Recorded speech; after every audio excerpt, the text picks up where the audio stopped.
fuel trailer saves you a lot of time. For instance, in the mornings when you're fueling up,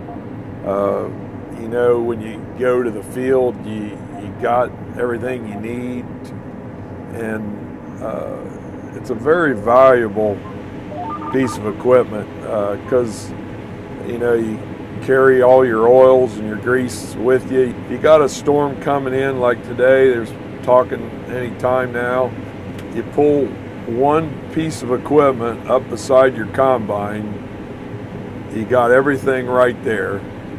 And then when you get done with it, you turn around, you go over to the tractor on the auger cart, you can fill it up, fuel.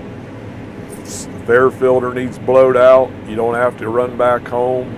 You just blow it out right there. When you get done with that, you go over back to the grain setup, you fill up the tractor on the auger. It's very important. I mean, it's your main artery, to be honest with you. Without it, you wouldn't get much done in a day's time.